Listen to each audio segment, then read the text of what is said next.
Olá, está começando Variedades. Obrigada desde já por sua companhia em mais esta semana na TV Prevê. Nós vamos receber Alexandre Cagnoni, ele que é o famoso ex-paquito da Xuxa, o Xande, que entre os anos de 1988 e 1992 fez ao lado da apresentadora o Show da Xuxa.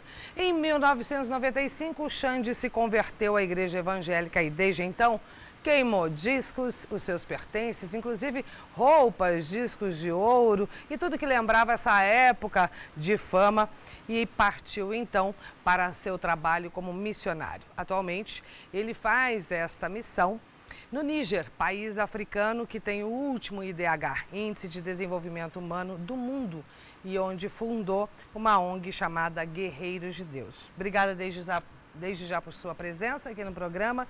A gente tem muita história para contar. Daquela época de paquito, o que restou? Só memórias? Só memórias. Primeiro é um prazer poder estar aqui compartilhando com vocês um pouquinho, tanto da carreira do passado e principalmente o que hoje a gente tem desenvolvido. Eu juntamente com a minha família, com os filhos nossos adotivos e muita coisa que a gente ainda vai estar contando aqui. Do passado, somente algumas lembranças, principalmente na área de aprendizado técnico, bons profissionais, pessoas que nós trabalhávamos, aprendíamos a lidar com câmeras ou com palco, com uma série de coisas, com dança, vocal. Nisso eu posso trazer de lembrança nessa parte de aprendizado profissional. Agora, hoje é muito melhor, sem sombra de dúvida, você poder ajudar pessoas que necessitam, crianças que vêm só quer te encostar, falar, olha, você existe mesmo, que cor diferente de pele, ou então me dá um abraço no olhinho, você percebe. Então hoje é muito mais gratificante, sem contar que no passado eu não gostava de criança, né? Trabalhava com criança, mas não gostava. Em 1992, você deixa o Show da Xuxa e 3 anos depois é tocado e aí se converte à igreja evangélica. Desde então, quem é o novo Xande ou o Alexandre? Muito bem. Eu posso dizer que em fevereiro de 95, quando eu resolvi tomar um passo definitivo na minha vida, porque eu entendo que quando você fala assim, olha, eu quero ter um encontro com Jesus, eu quero conhecer mais sobre a Bíblia, eu quero me aprofundar, porque não adianta você falar, eu entrego minha vida a Jesus, tudo, e só busco a Jesus somente quando eu estou doente, somente quando você precisa de um milagre ou uma dívida ser paga e você está sem grana, oh Deus, me ajuda. Uhum. Eu queria conhecer um pouco mais e saber realmente o que é isso, o que é falar Jesus é meu melhor amigo. Então, um amigo você tem que ter um relacionamento. E exigiu de você uma atitude extrema. Você queimou tudo que lembrava seu passado de fama. É verdade, mas por que eu fiz isso? Tem um porquê. Muitos me chamaram de louco, a imprensa, todo mundo.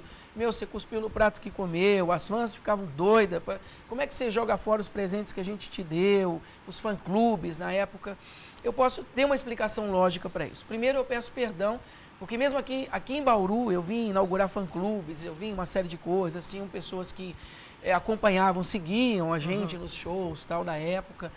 E peço perdão porque não entendiam, e eu nem expliquei muito bem no início, quando eu fiz essa queima de tudo. Por quê? As pessoas não sabiam, mas dentro da minha área espiritual, eu levava para um lado muito maligno as coisas. Então, se você me dava presentes e tudo mais, eu oferecia a entidades, a coisas que não tem nada a ver e que não são de Deus. Então, eu não podia ficar com aqueles objetos, uma vez que agora eu quero um comprometimento com Deus e com as coisas corretas, que a Bíblia fala.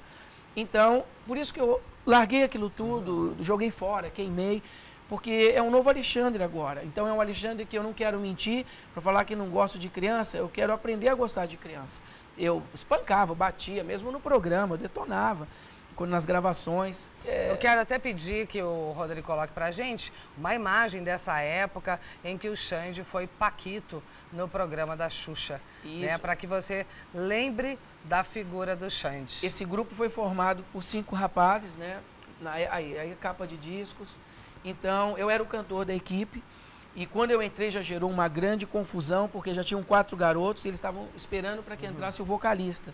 Então você imagina, né? Já está todo mundo esperando para que venha já uma pessoa que daí vai cantar, vai ficar à frente, não sei o quê. Então já gerava mais briga e confusão ainda. Porém, para as câmeras e para todo mundo, nós somos uma grande família, aquela coisa toda. Hoje, aí tá eu, minha esposa e o Mohamed.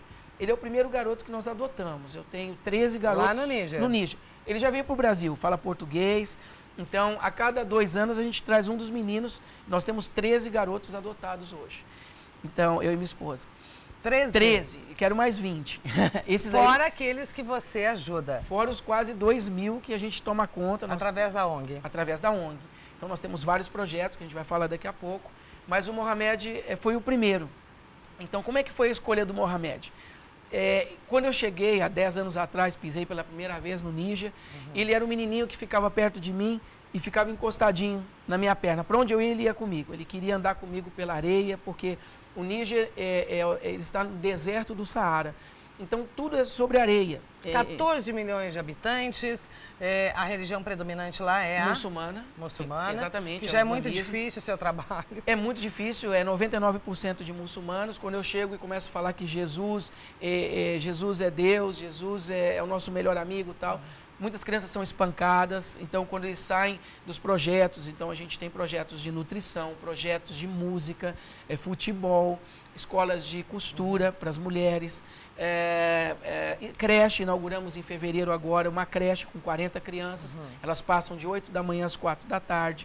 Então, muitos pais, eles deixam as crianças irem, mas elas apanham todo dia quando chegam na casa de volta, nas essa oquinhas. Relação que eu ia te perguntar, se os pais, de certa forma, incentivam as crianças a participarem dos projetos, porque são crianças que passam fome, são crianças que não têm acesso à educação, quer dizer, é outra realidade.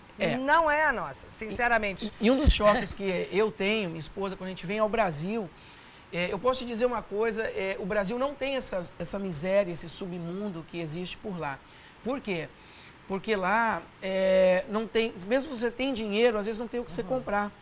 Por exemplo, você tem uma ideia, bola, eu preciso de bola, eu tenho que comprar ou da Nigéria, caríssimo, ou tem que comprar no Brasil e levar nos excessos de bagagem. Eu quero pedir para o Rodrigo colocar para a gente um vídeo onde mostra um pouco da história do que é o Níger. Inclusive esse DVD eu queria que você mostrasse. Tá aqui o DVD, vamos lá. Esse DVD, você acaba levando toda a história do Níger, toda a história do projeto para os países que você está percorrendo, entre eles esse retorno ao Brasil aqui, né? Exatamente. Então esse DVD as pessoas podem adquirir, a gente faz um preço bem popular, R$10, quer dizer, é para que as pessoas possam ter, é um vídeo educativo, tem quase 1 hora de duração. As fotos, tudo que está aqui é do nosso projeto, não tem nada, peguei de tal lugar para pôr, não. Então a gente procura usar sempre as imagens dos projetos da gente para ser uma coisa fiel. E você pode adquirir através do site, daqui a pouco a gente vai falar, que é o www.guerreirosdedeus.com.br. Vamos lá, Rodrigo, então, a um trecho do que onde fica, como vivem as pessoas no Níger, país africano. O Níger é um país localizado no centro-oeste africano, na região subsaariana, dentro do deserto do Saara, com uma população em torno de 14 milhões de habitantes, sendo que mais de 60% da população com menos de 20 anos de idade. A temperatura chega aos 65 graus no verão, e somente 10% das terras do Níger são cultiváveis e, muitas vezes, devido à falta de chuva no tempo esperado, toda a colheita é perdida e o país sofre escassez de alimento. As mulheres têm em média 9 filhos. É um país de milhares de crianças espalhadas pelas ruas. No ano de 2010, o Níger é marcado por uma grande crise alimentar, que deixa mais da metade da população em situação de risco e faminta. São mais de 7 milhões de pessoas passando fome, lutando para sobreviver nas areias do Sahel africano. São cenas de tristeza, miséria e desespero em diversas regiões do país. A ajuda que demora a chegar e muitas vezes nunca chega. O Níger ainda é o país mais pobre do mundo. 85% da população não sabe escrever nenhum nome. O sistema escolar é de difícil acesso para a maioria da população. A expectativa de vida é uma das mais baixas do mundo. A média é entre 44 anos, devido à seca, desnutrição e miséria.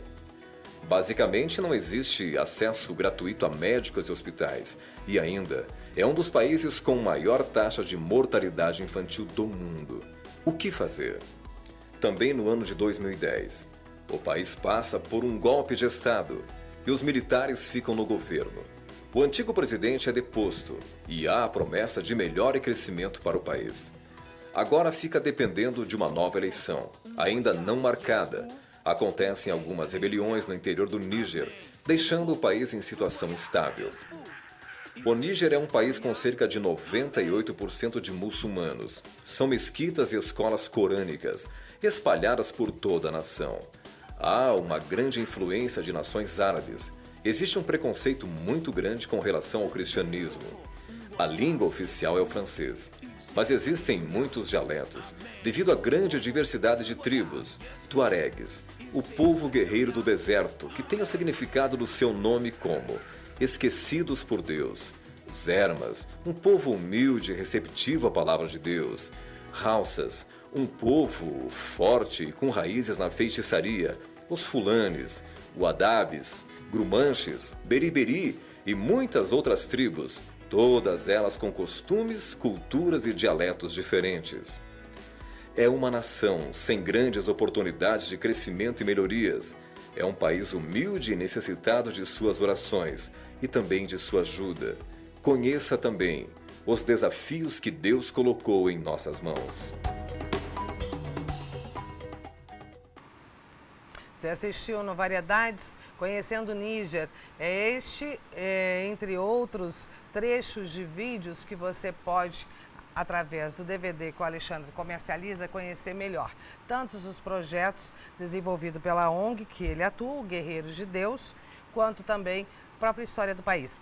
O continente africano ele tem países extremamente pobres e outros muito ricos. Você teve a oportunidade de conhecer o Egito, Líbia, que mais? Burkina Faso, que fica do lado a 5 horas de carro dali, capital Ouagadougou. É um país bem pequeno em termos de extensão, porém já tem parece que a atmosfera do lugar já é mais leve, então já tem bastante igrejas cristãs e uma série de outras coisas. Lá, por exemplo, você tem uma ideia, no Níger você não compra nada com cartão de crédito. A previsão de você comprar alguma coisa com cartão de crédito é para daqui 5 anos. 5 anos. Então, no máximo, você tem a passagem, que você tem daí um birô, um escritório da Air France lá. Então, lá é o único lugar que você pode pagar com cartão ou um hotel onde ficam os ministros e pessoas que vêm de fora. São os 2 lugares que você compra alguma coisa ou paga com cartão de crédito. E a economia predominante no país? Então, a economia é assim.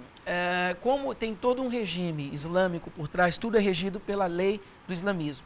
Então, tudo gera em torno de um comércio que, por exemplo, de artesanatos, como eu trouxe algumas coisas para depois mostrar. Lá não se fabrica absolutamente quase nada. O cimento vem do Togo, outro país. Hoje tem uma fábrica de sabão, tem uma fábrica de iogurte local. Então, pequenas indústrias estão começando agora. Pão, estão apostando, tinha até o ano passado 2 padarias somente. Isso eu estou falando da capital. Então, essas 2 padarias distribuíam para todos os pontos para se comprar pão e etc. Então, a atividade econômica lá é o artesanato. O artesanato também é o terceiro maior produtor de urânio do mundo. Tá? Petróleo tem um pouco, mas...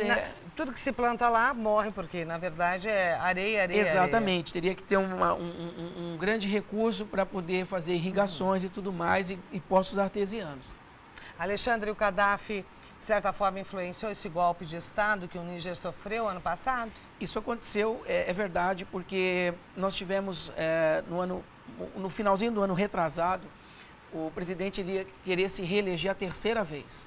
E nisso ele demitiu todos os ministros e começou a fazer uma campanha para ele mesmo poder sustentar mais uma temporada dele, mais uma gestão, mais um mandato. Só que daí os militares entraram e falaram, não é possível porque estava sendo praticamente assim.